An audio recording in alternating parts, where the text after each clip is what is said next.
Hi everyone, তোমরা কেমন আছো? আজকে হচ্ছে আমার 9টা না, 9:30টার দিকে হচ্ছে খুব বাদাম ভর্তা খেতে মন চাইতেছিল। তো যেই কথা সেই কাজ, আমি সাথে সাথে আমি ঘুমায় গিয়েছিলাম। সাথে সাথে ঘুম থেকে উঠেই হচ্ছে চুলায় পাশে চলে যাই। তারপর হচ্ছে ঝাল ঝাল করে হচ্ছে আমি রসুনটা হচ্ছে ছেড়ে নেই। আর সাথে হচ্ছে ঝাল ঝাল করে কাঁচামরিচ দিয়ে হচ্ছে আমার ঘরে কিন্তু বাদাম কিনাই ছিল, যার কারণে হচ্ছে বাদাম দিয়ে হচ্ছে চুলায় বসায় দিই। একটু বাদাম ভেজে নিলাম, একটু রসুন দিয়ে নিলাম, তারপর হচ্ছে কাঁচামরিচ দিয়ে ভেজে তারপর ওইটার মধ্যে একটু লবণ দিয়ে নিলাম, দিয়ে ভালো করে ভেজে নিচ্ছিলাম। কারণ এটা কাঁচা বাদাম ছিল আমার কাছে, আমার বাদামটা আগে ভাজা ছিল না, এতে তার জন্য একটু ভালো করে ভেজে নিচ্ছিলাম। কারণ যেহেতু আমি রসুনটাকে আগে ভালো করে ভেজে নিইনি, কারণ আমার মনে ছিল না। এর মধ্যে কিন্তু অনেক বৃষ্টি হচ্ছিল আমাদের এই দিকটায়, বাতাস বৃষ্টি ঝড় হচ্ছিল। তো সে কারণে হচ্ছে জানলাটা খুলতেও পারিনি। আর বাসায় তেমন কোনো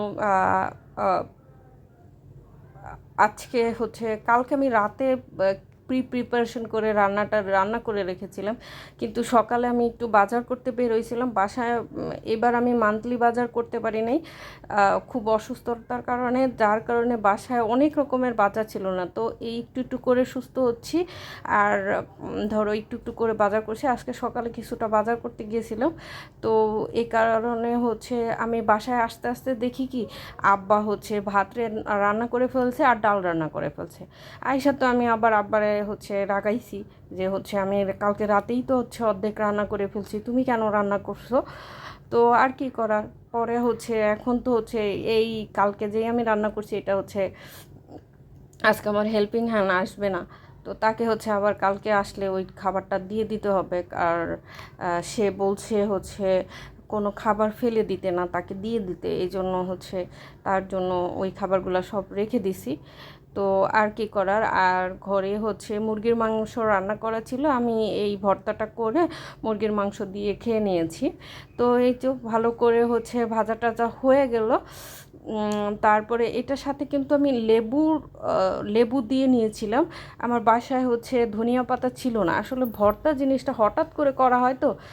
আর আমার বাসাটা 5তলার উপরে, আমার পায়ে প্রচণ্ড ব্যথা। তো এই কারণে দৌড়ে যে একটা মানে ধনিয়া পাতা কিনে আনবো সেটাও সম্ভব ছিল না। আর আমি কিন্তু ভর্তা করলে না সব সময় বাসায় দৌড়ে যে কিনে আনি। আমার আগের বাসাটা সব সময় 3তলায় ছিল আর লিফট ছিল, যার কারণে আমি ভর্তা টর্তা করলে না দৌড়ে যায় কিনে আনতাম, আমার সমস্যা হইতো না। কিন্তু এখন হচ্ছে কি আমি 5তলায় থাকি, তারপরে লিফট নাই, খুব কষ্ট হয় দৌড়ে যায় একটা জিনিস কিনে আনতে। তো আমার বাসায় নতুন পাটা আনছি, কিন্তু হচ্ছে কিনা হয় নাই, এই জন্য ব্লেন্ড করে নিলাম। Bye bye.